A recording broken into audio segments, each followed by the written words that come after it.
नमस्कार दोस्तों, मैं लोकेश स्वागत करता हूं आपका अपने यूट्यूब चैनल वीआरबी एजुकेशन पर। दोस्तों, अपन ने जो पॉलिटी की सीरीज स्टार्ट कर रखी है उसी को आज कंटिन्यू करते हुए अपन बढ़ते हैं अगली वीडियो पे। हमने पीछे वाली जो वीडियोस थी दोस्तों उसमें संविधान की विशेषताएं टॉपिक स्टार्ट की हुई है। उन्हीं विशेषताओं में से अपन रेगुलेटरी बनाए हुए चल रहे हैं।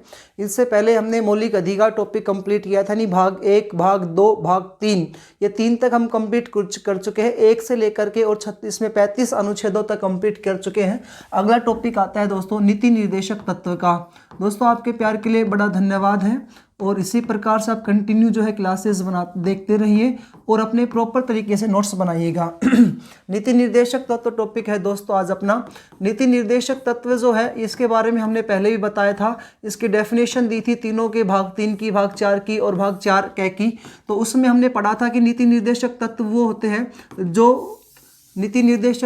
होते हैं जो राज्य सरकार की इच्छा पर निर्भर करते हैं। तो नीति निर्देशक तत्व ये वो है जो राज्य सरकार की इच्छा पर निर्भर करते हैं। राज्य सरकार दे तो दे और ना दे तो ना दे।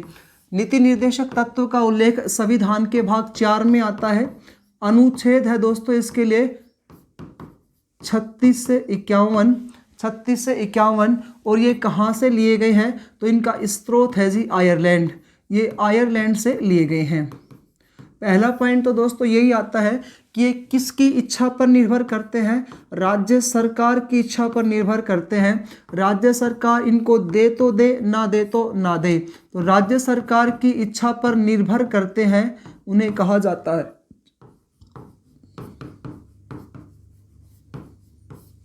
राज्य सरकार की इच्छा पर निर्भर करते हैं। ये इनका उद्देश्य क्या होता है? नीति निर्देशक तत्व का उद्देश्य होता है लोकतांत्रिक गणराज्य की स्थापना करना, या इसका उद्देश्य ये होता है लोगों का कल्याण करना। तो लोगों के कल्याण के लिए लोगों का कल्याण करना। जैसे इसके लिए एक एग्जाम्पल दूँ आपके सामने, वृद्ध पेंशन योजना है जी। अब वृद्ध पेंशन योजना के तहत अपने राजस्थान में इस समय जो वेतन भत्ता मिलता है, जिसका अपन बात करें वृद्ध पेंशन के तहत जो पेंशन मिलती है बुजुर्गों को, उसको आपको पता होगा 1500 आज के 750 1500 के आसपास इनको वेतन मिलता है वृद्ध पेंशन के तहत। यही जो वृद्ध पेंशन है, हरियाणा की बात करते हैं तो 2550 से 2700 के आसपास पेंशन मिलती है वहाँ पे उन लोगों को। तो ये है वृद्ध पेंशन के तहत जो पैसे देना लोगों को कल्याण करने के लिए। अगला पॉइंट बात करते हैं इनका उद्देश्य क्या होता है, लोगों का कल्याण करना। इसके अलावा नीति निर्देशक तत्व जो है दोस्तों ये अपरिवर्तनीय है। अपरिवर्तनीय का अर्थ यहाँ पर यह है कि इनको कोर्ट में चुनौती अपन नहीं दे सकते। तो कोर्ट में इनको चुनौती नहीं दी जा सकती है। कोर्ट में चुनौती नहीं दी जा सकती है, यानी कोर्ट के द्वारा इनको लागू नहीं करवाया जा सकता। कोर्ट में चुनौती नहीं दी जा सकती है। इसको एक ऐसा चेक कहा गया है। नीति निर्देशक तत्व एक ऐसा चेक है जो राज्य सरकार के ऊपर डिपेंड करता है, जो राज्य सरकार के ऊपर निर्भर करता है। राज्य सरकार के ऊपर निर्भर करता है। तो एक ऐसा चेक है जो किसकी इच्छा पर निर्भर करता है जी, राज्य सरकार की इच्छा पर निर्भर करता है। राज्य सरकार दे तो दे, ना दे तो ना दे। अब बात करते हैं जिनके आर्टिकल्स को लेकर के। तो अनुच्छेद 36 से लेकर के स्टार्ट होता है अनुच्छेद 36। इसमें राज्य की परिभाषा दी गई है। ये सेम टू सेम परिभाषा जो थी वो अनुच्छेद 12 में भी दी गई है, लेकिन वो कौन से में आता है, वो आता है मूल अधिकार में। और ये किस में आता है जी, नीति निर्देशक तत्व में। राज्य की परिभाषा दी गई है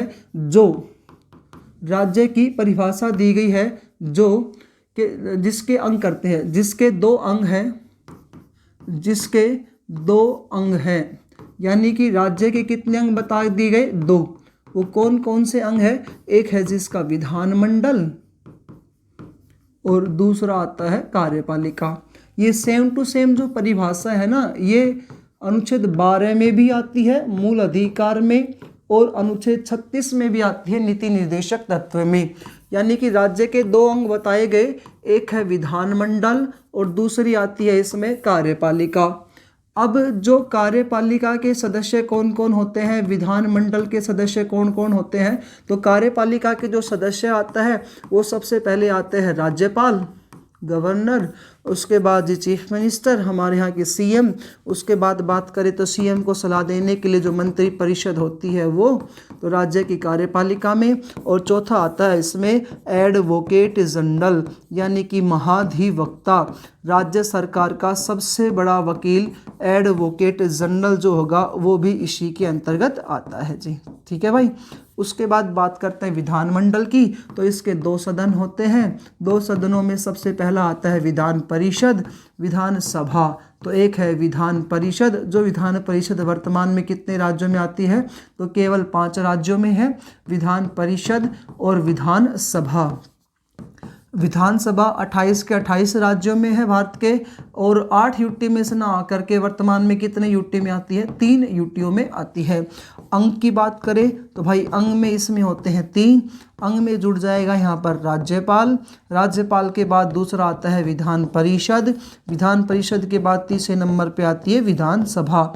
तो सेम टू सेम परिभाषा हमने अनुच्छेद 12 में पढ़ी थी, सेम टू सेम परिभाषा किस में आती है, 36 में, जिसमें राज्य की परिभाषा दी गई है, राज्य के 2 अंग बताए गए, विधानमंडल और कार्यपालिका भाई। ठीक है जी।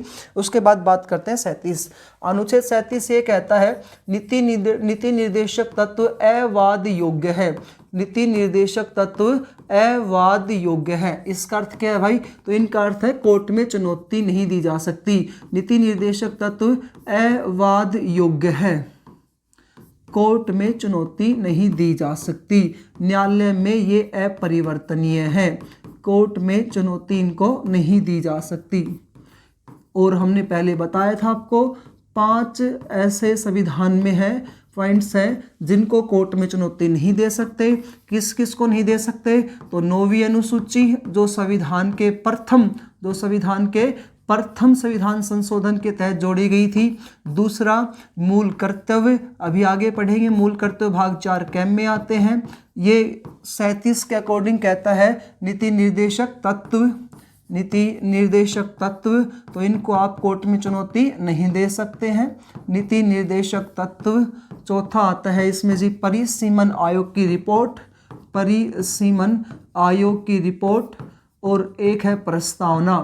तो इन 5 को जो है वो अपन कोर्ट में चुनौती नहीं कर सकते हैं। एक है जी इसमें प्रस्तावना।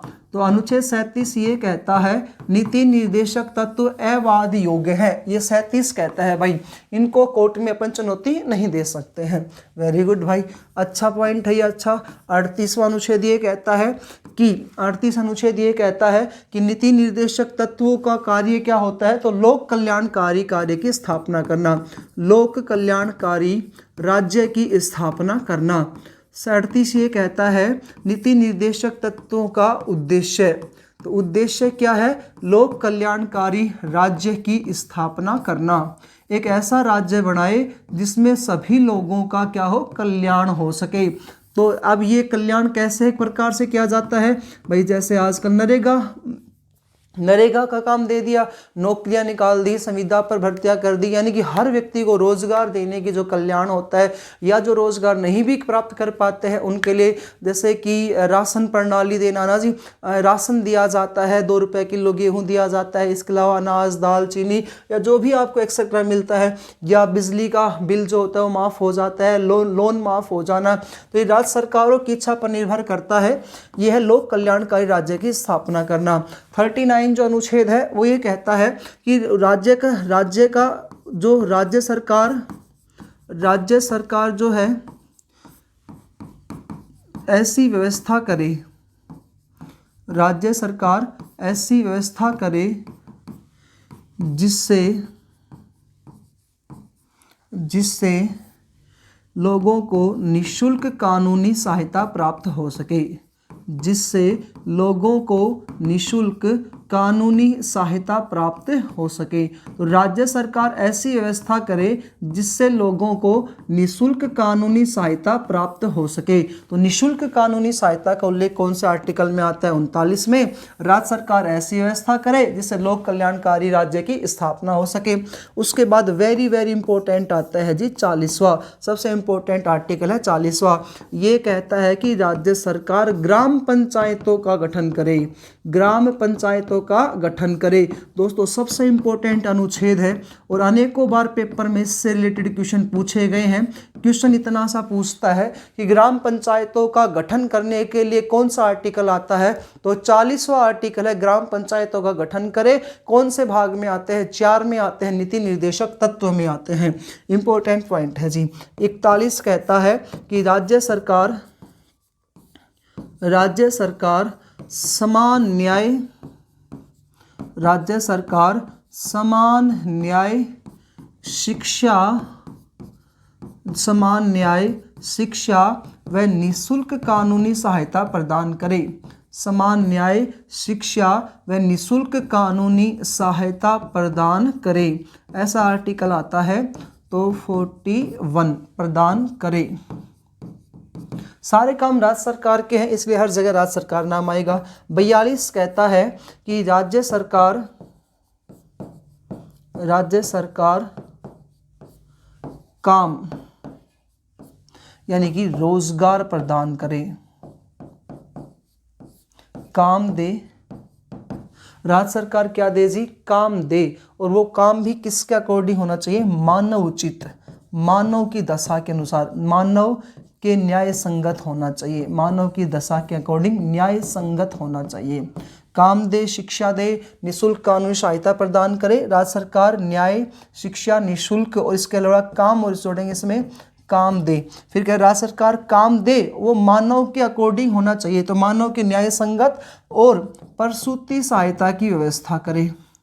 और प्रसूति सहायता यानी कि जो प्रेग्नेंट महिलाएं होती है इनके लिए व्यवस्था करे भाई, जैसे एम्बुलेंस की व्यवस्था करे, डॉक्टर्स की व्यवस्था करे, सामुदायिक विकास भवन की निर्माण कराए, इस प्रकार से। 37 नीति निर्देशक तत्व अवैध योग्य है। संविधान में कौन कौन से अवैध योग्य हैं? वो 5 पॉइंट है।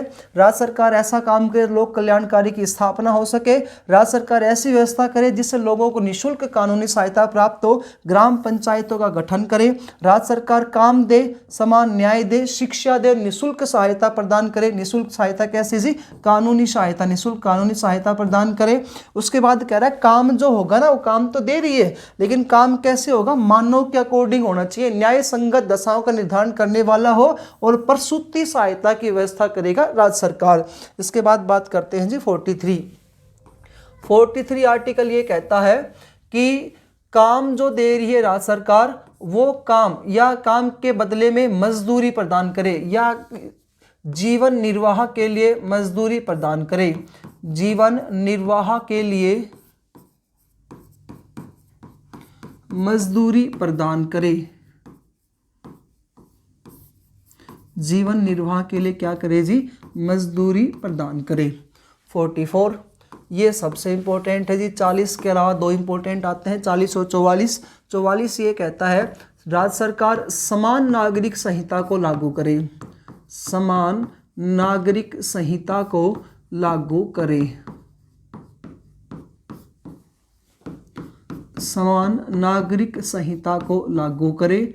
ये केवल और केवल कौन से राज्य में लागू है? भारत के गोवा राज्य में भाई लागू है। उसके बाद आता है 45। इस 45 की जो मूल भाषा थी वो चेंज हो ही चुकी है। अपन ने मूल अधिकार पॉइंट में पढ़ा था, इसमें लिखा था 6 से 14 वर्ष तक के बालकों को अनिवार्य व निःशुल्क रूप से शिक्षा प्रदान की जाएगी राज्य सरकार के द्वारा। लेकिन अब वो क्या हो चुकी है? चेंज हो चुकी है। और उसके स्थान पर अब क्या आया है? तो उसके स्थान पर 45 में लिखा है 0 से 6 आयु वर्ग के बालकों की देखभाल। 0 से 6 आयु वर्ग के बालकों की देखभाल राज्य सरकार करे। बालकों की देखभाल, यानी कि एक तरीके से जो उनके लिए पोषण या पालनहार योजना जो चलाई जाती है वो कि देखभाल राज्य सरकार करे। लेकिन जो इसकी मूल जो भाषा थी वो थी 6 से 14 वर्ष तक के बालकों के निःशुल्क आने वाली शिक्षा राज्य सरकार देगी, ऐसा उसमें लिखा था, वो चेंज हो चुका है। 46 ये कहता है कि जो SC है, ST व OBC जो जातियां होती है इनको ओबीसी को शिक्षा व आर्थिक सहायता प्रदान करे, को शिक्षा व आर्थिक सहायता प्रदान करे। भाई जैसे जो होते हैं ना आर्थिक सहायता प्रदान करे, जैसे जो स्कूल में बच्चे पढ़ते हैं तो इन लोगों के लिए आर्थिक रूप से सहायता प्रदान की जाती है सरकारों के द्वारा ना जी।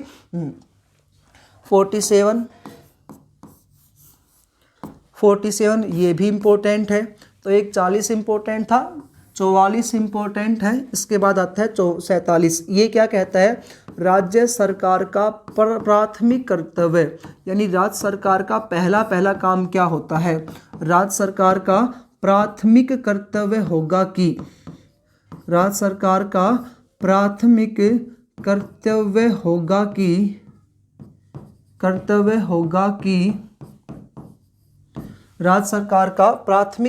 होगा कि वह लोक स्वास्थ्य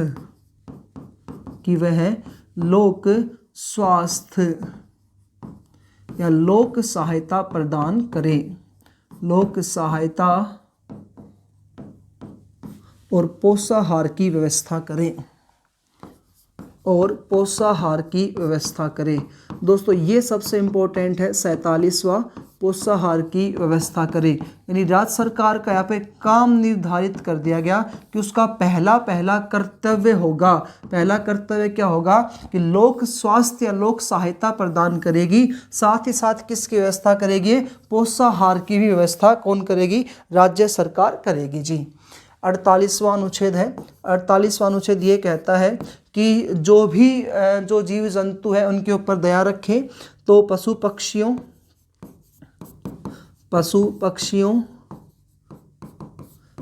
व जीव जंतुओं की रक्षा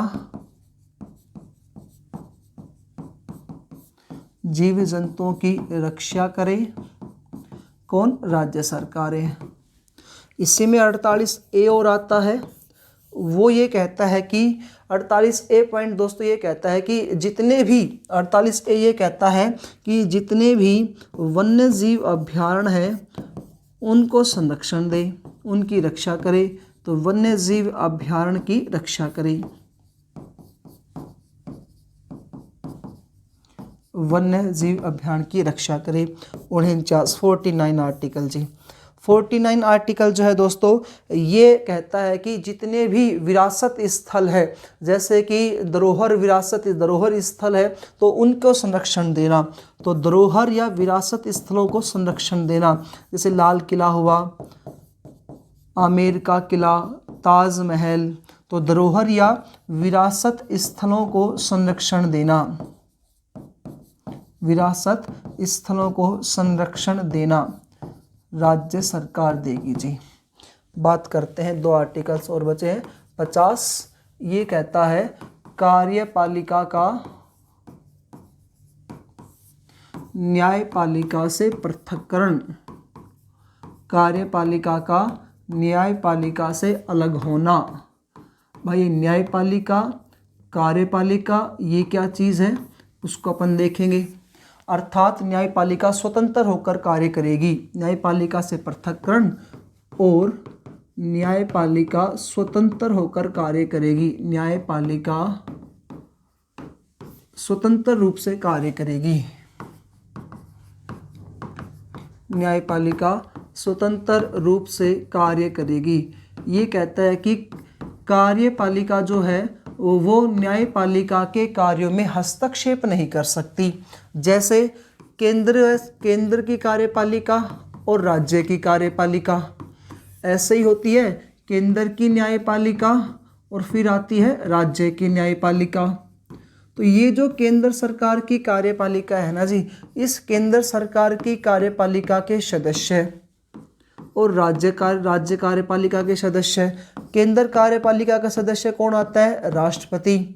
उसके बाद आते हैं उपराष्ट्रपति, उसके बाद आते हैं पीएम, उसके बाद आते हैं मंत्रिपरिषद, उसके बाद है जी अटॉर्नी जनरल यानी महान्यायवादी। ये सदस्य केंद्र सरकार के। और बात करें राज्य सरकार के, तो राज्य सरकार में आते हैं जी राज्यपाल, राज्यपाल के बाद आते हैं सीएम, सीएम के बाद केंद्र राज्य की मंत्रिपरिषद, और उसके बाद आता है राज्य का एडवोकेट जनरल।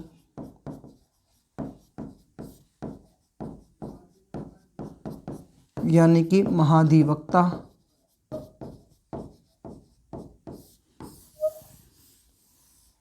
ठीक है जी।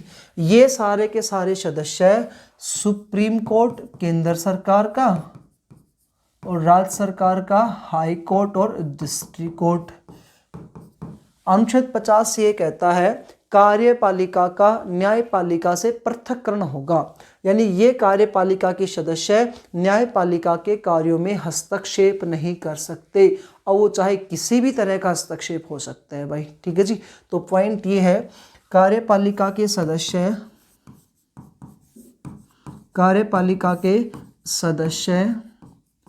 न्यायपालिका के कार्यों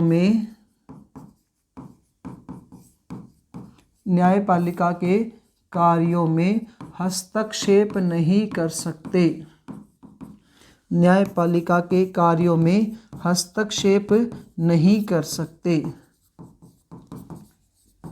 ये है जी आपका अनुच्छेद 50। बात करते हैं लास्ट अनुच्छेद की। अनुच्छेद आता है 51। ये कहता है भारत की विदेश नीति, भारत की विदेश नीति। अनुच्छेद 51 है, ये है भारत की विदेश नीति। इसके तहत विदेशों के साथ जो समझौते किए जाते हैं, विदेशों के साथ समझौते से संबंधित है।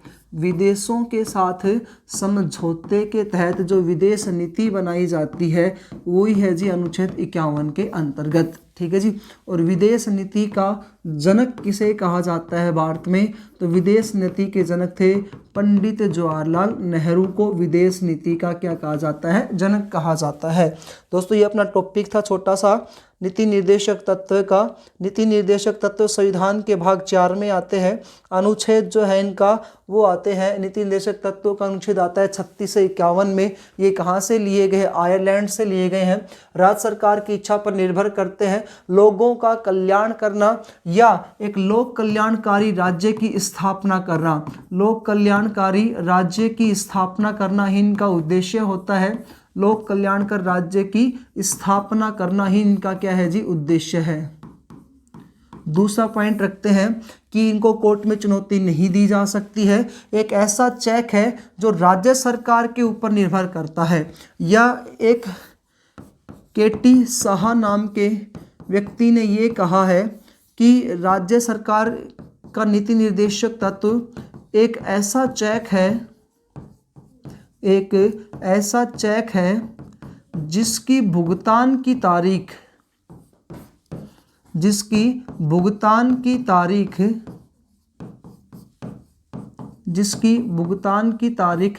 राज्य पर निर्भर करती है। ये किसने कहा है जी? केटी शाह ने कहा है कि राज्य सरकार का एक ऐसा चेक हो, नीति निर्देशक तत्व एक ऐसा चेक होता है जिसकी भुगतान की तारीख किस पर निर्भर करती है? राज्य सरकार पर निर्भर करती है। उसके बाद हमने पढ़े 36 में राज्य की परिभाषा दी गई। 2 अंग आते हैं, कार्य विधानमंडल और कार्यपालिका। ये कार्यपालिका के सदस्य है, ये होते हैं विधानमंडल के सदस्य।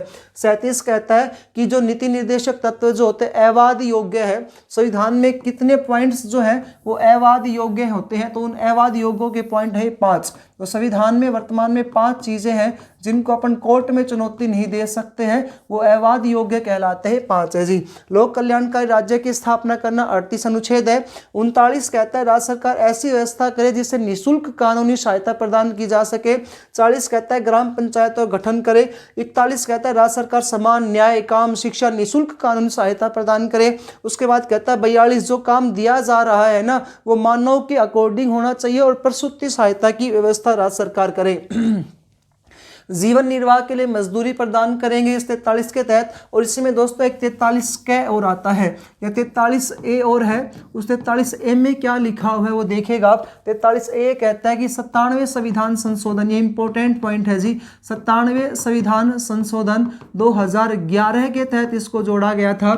इसमें था 2011 के तहत इसको जोड़ा गया था। और इसमें क्या पॉइंट लिखा गया है, इसमें ये पॉइंट आता है कि राज्य सहकारी समितियों का गठन करे। राज्य किनका गठन करे? सहकारी समितियों का गठन करे ताकि ज़्यादा से ज़्यादा लोग इनसे जुड़े। राज्य सहकारी समितियों का क्या करे? गठन करे। कौन से संविधान संशोधन के तहत जोड़ा गया है? ये 97वें संविधान संशोधन 2011 के तहत जोड़ा गया था सहकारी समितियों का गठन करना। समान नागरिक संहिता लागू करे राज्य सरकार। 44 में 0 से 6 आयु वर्ग के बालकों की देखभाल राज्य सरकार करेगी। 45 में लेकिन इसको जो मूल भाषा थी 6 से 14 वर्ष तक के बालकों को निःशुल्क शिक्षा प्रदान करनी थी। SC ST OBC के बालकों को शिक्षा व आर्थिक सहायता राज्य सरकार प्रदान करेगी। 47 राज्य सरकार का प्राथमिक कर्तव्य बता दें कि लोक सहायता या लोक स्वास्थ्य की व्यवस्था करे और पोषाहार प्रदान करे।